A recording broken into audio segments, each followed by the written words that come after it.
জয়গুরু। আজকে আমি বিশেষ কয়েকটা শ্রী ঠাকুরের বাণী নিয়ে আলোচনা করব। সেই বাণীগুলোর মধ্যে স্পেশাল কয়েকটা বাণী আমি তুলে রেখেছি, যে বাণীগুলো নিয়ে আজকে আলোচ্য বিষয়। তো বাণীগুলো এক এক করে দেখা যায়। যেমন প্রথম বাণী এটি, ঈশ্বর ইচ্ছায় সবই হয়, ঠিকই যেমন এই কথাটা, করেন না পর ঠিকই সেটা, বিধির সাথে মেলে না যেটা। অর্থাৎ আমরা যেমন বলি না যে ঈশ্বরের ইচ্ছায় সব হয়, ঈশ্বরের ইচ্ছা বিনা একটা কাঁকড় অব্দি এদিক থেকে ওদিকে নড়ে না। তো সব কিছু এই দুনিয়ায় যা কিছু ঘটে চলেছে তারই শক্তিতে ঘটে চলেছে, তার দেওয়া সেই শক্তির মাধ্যমেই সমস্তটা ঘটে চলেছে।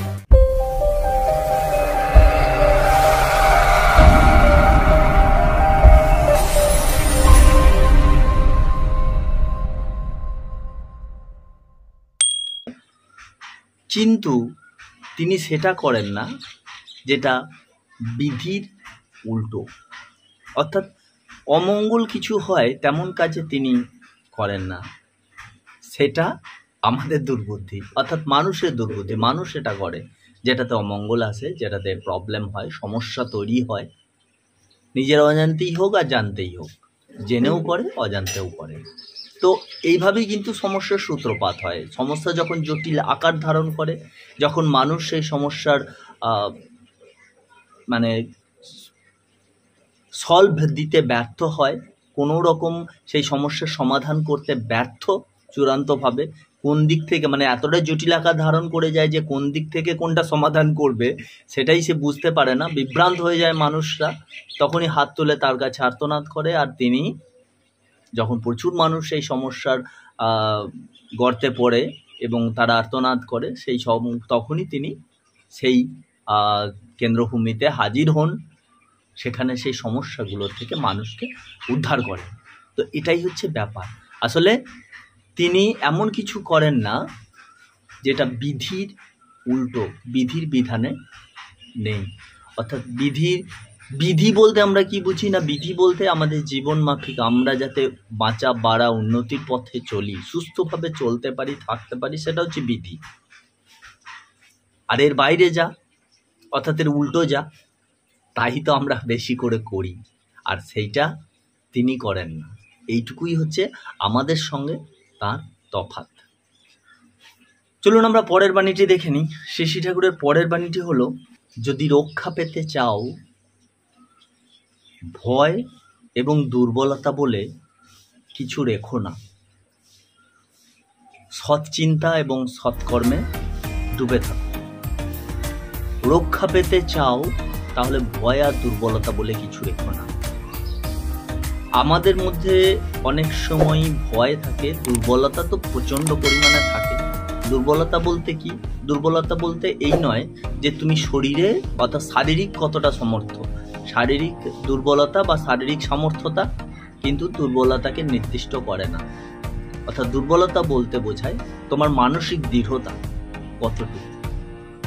শারীরিকভাবে প্রচণ্ড শক্তিশালী না হয়েও এমন অনেক মানুষ আছে যাদের মানসিক দৃঢ়তা প্রচণ্ড রকমের, এবং মানসিক দৃঢ়তার ফলেই তারা বহু কিছুতে এগিয়ে চলে, আগিয়ে থাকে। এই মানসিক দৃঢ়তার কথাই এখানে বলা হয়েছে। দুর্বলতা আর ভয় বেসিক্যালি দেখা যায় কি, এই দুটোর জন্য মানুষ অপরের বেআইনি আবদার, ইল্লিগাল আবদার, সেগুলোকে প্রশ্রয় দেয়, দিতে বাধ্য হয় এই ভয় আর দুর্বলতা থাকার। মোদ্দা কথা, আমি একটা সহজ সরল উদাহরণ দিয়ে বলে দিচ্ছি। কেউ কোনো একটা পয়সাওয়ালা লোক, তুমি তার কাছে কোনোভাবে আসা যাওয়া করছো, তার তাবেদারি করছো। সে বলল পশ্চিম দিকে থেকে সূর্য ওঠে প্রতিদিন। তোমরা বলে হ্যাঁ, এটা তো সত্যি কথা। এই যে তাবেদারি, এই যে দুর্বলতা, ভয়, এই ব্যাপারটাকে বলতে চাইছি যে ভয় আর দুর্বলতা যদি থাকে তাহলে কিন্তু রক্ষা পাবে না। রক্ষা পেতে গেলে তোমাকে দৃঢ় চেতন সমৃদ্ধ হতেই হবে। আর এই চেতন সমৃদ্ধ থাকতে গেলে সেই পরম গুরুকে ধরতে হবে। পরম দয়াময়ের সোর্স তোমাকে ধরে রাখতে হবে। কারণ সেই পরম সোর্স না ধরে রাখলে ওই দৃঢ় চেতনা আসবে, বিভ্রান্ত হয়ে যাবে। কারণ এখনকার জীবন জটিলময়, হাজারো সমস্যা মানুষের জীবনে। জটিলতর জীবনে স্থির থাকতে গেলে তোমাকে একটা সেন্টার পয়েন্টে আবদ্ধ থাকতে হবে, তবেই তুমি দৃঢ় চেতন সমৃদ্ধ থাকতে পারবে। আর সেটার কথাই এখানে বলা হয়েছে। আমরা চলে যাব পরের বাণীটিতে। অসতের ভিতর থাকো যদি, অসৎ হয়েই উঠবে। সতের কাছে অসৎ গেলে সৎ পোষণাই জুটবে। অর্থাৎ অসতের সঙ্গে তুমি যদি পড়ো তাহলে তুমিও অসৎ হয়ে উঠবে, যেটার প্রমাণ কিন্তু কাতারে কাতারে দেখা যায়। এখনকার পথ চলতি হাজারো মানুষ দেখা যায়, তার মধ্যে সৎ কতজন আছে বলুন তো? 100 জনের মধ্যে খুঁজলে একজন মিলবে কিনা সন্দেহ হয়। আবার হয়তো মিলল 5 জন, তার মধ্যেও দেখবেন পুরোপুরি সৎ নয়, ফেক সৎ কিছু থাকে, কিছু নিরেট সৎ, একদম খাঁটি সৎ কজনকে পাওয়া যাবে? এরকম হয়তো হাজারে বা লক্ষে একজনকে মেলে।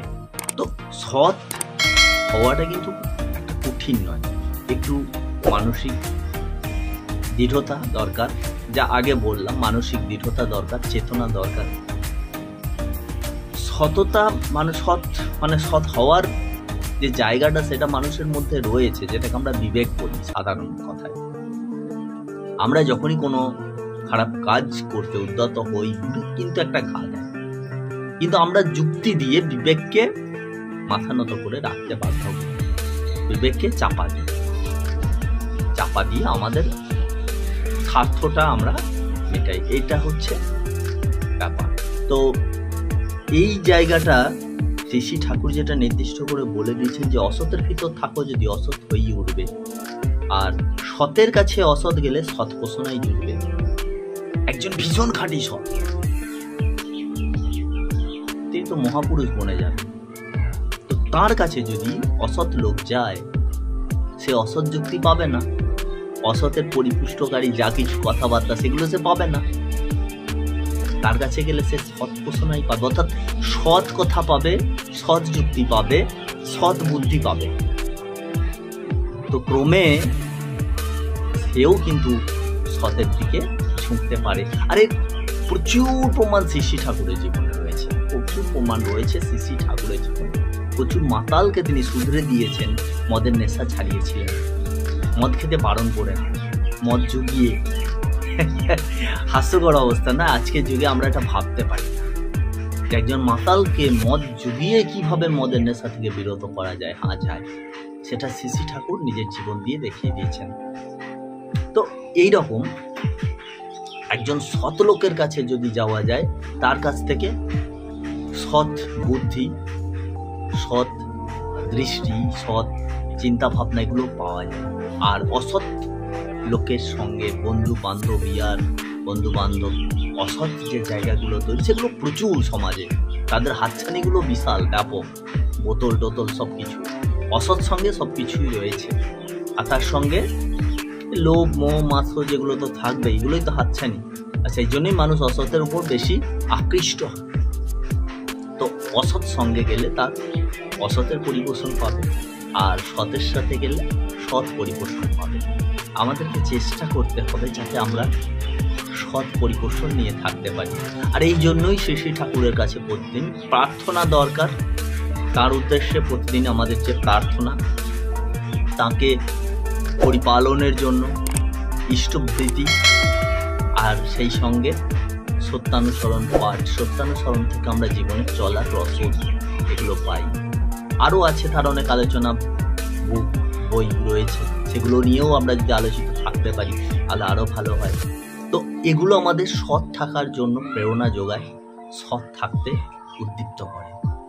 চলুন পরের বাণীটিতে আমরা চলে যাব। যা ইচ্ছা তাই করবে তুমি, তা কিন্তু রে চলবে না। ভালো ছাড়া মন্দ করিলে পরিস্থিতি ছাড়বে না। শ্রী ঠাকুর বলেছেন, তুমি যা ইচ্ছা তাই করবে, তা কিন্তু চলবে না।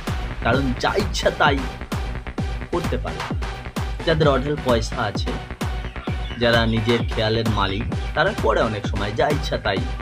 কোনো নিয়ম মানে না, তা সে যেটা মনে করে সেটাই নাকি নিয়ম, ইত্যাদি ইত্যাদি অনেক ব্যাপার সে নিজের জন্য ভেবে নেয়। আবার তাকে সঙ্গ দেওয়ার জন্য তথাকথিত নিয়ামক যারা রয়েছে, নিয়ম রক্ষারকারী যারা রয়েছে, তারাও তাকে সাহায্য করে, হেল্প করে, কারণ তার একটাই কারণ, পয়সা রয়েছে এই কারণে। কিন্তু কথা হচ্ছে বিধির যে নিয়ম, সেই নিয়ম ভাঙলে সে পয়সাওয়ালাই হোক, নির্ধন হোক আর ধনী হোক, কেউই ছাড় পাবে না। বিধির নিয়ম ভাঙলে তাকে সেই নিয়মের কাঠগড়ায় কিন্তু উঠতেই হবে, আর তার শাস্তি তাকে পেতেই হবে। কারণ এই দুনিয়ার যেসব বিচার ব্যবস্থা রয়েছে সেখানে বাই উকিল ছাড় পাওয়া যায়, কিন্তু সেখানে ছাড় পাওয়ার কোনো রাস্তা নেই। একজন মহাজ্ঞানীকেও সেটা ভুগতে হয়, ভক্তকেও ভুগতে হয়। যুধিষ্ঠিরকেও নরক দর্শন করতে হয়েছিল, আছে তো, কমানো হয়েছিল, আলাদা হয়েছিল, কিন্তু তাকে নরক দর্শন করতে হয়েছিল। শাস্ত্রে তো আমরা এটাকে বুঝি। কোন নরক, কি নরক সেটা পরের বিষয়, কিন্তু তাকে দর্শন তো করতে হয়েছিল, নরকের মধ্য দিয়ে তো যেতে হয়েছিল। অর্থাৎ কর্ম যদি ঠিকভাবে না হয়, তার ব্যারিকেডে বিধির বিধান কিন্তু কাউকে ছাড়বে না। তার নিয়ম ভাঙলে তার শাস্তি তোমাকে কিছুতেই ছাড়বে না। তুমি কখনোই বিধিকে নিজের ইচ্ছায় চালিত করতে পারো না, বদলাতেও পারবে না। অর্থাৎ যা ইচ্ছা তাই করবে, তেমনের জন্য এই দুনিয়া। তোমাকে সুষ্ঠু চলনায় চলতে হবে, সুস্থভাবে বাঁচতে হবে এবং সুষ্ঠু সেবানিষ্ঠ হয়ে এগিয়ে যেতে হবে। তো এইগুলো করবে কিভাবে? শিশি ঠাকুরকে জীবনে না করলে তো এইগুলোর পথ তুমি পাবে না। এগুলোর পথ পেতে গেলে শিশি ঠাকুরকে ধরতে হবে, তার বিভিন্ন বাণীগুলোকে জানতে হবে, কারণ বাণীর মধ্যেই তো সেটা তাকে এখন পাওয়া যাবে। তিনি তো সশরীরে এখন উপস্থিত নেই যে তার কাছে গিয়ে আমরা পড়বো, তার সেই মুখ নিঃসৃত বাণী শুনবো, সেই ভাগ্য আমাদের হয়নি। তো আমরা যারা এখন তাকে জানতে চাই, তাকে ধরতে হবে, তাকে ধরার অর্থাৎ তার দীক্ষা নিতে হবে, তারপর তার শিক্ষায় শিক্ষিত হতে হবে, সেই শিক্ষা অনুযায়ী চলতে হবে। এটুকুই আমাদের বাঁচার পথ। আজকের ছোট্ট আলোচনা এখানেই শেষ করলাম।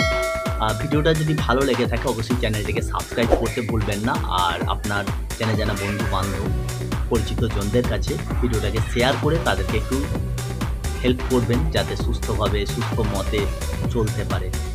ভালো থাকুন, সুস্থ থাকুন, আনন্দে থাকুন, আনন্দিত আরও উদ্দীপ্ত হয়ে আনন্দিত পথে চলতে থাকুন, এই শুভকামনায় আজকে ভিডিও শেষ করলাম। জয় গুরু, বন্দে পুরুষোত্তম।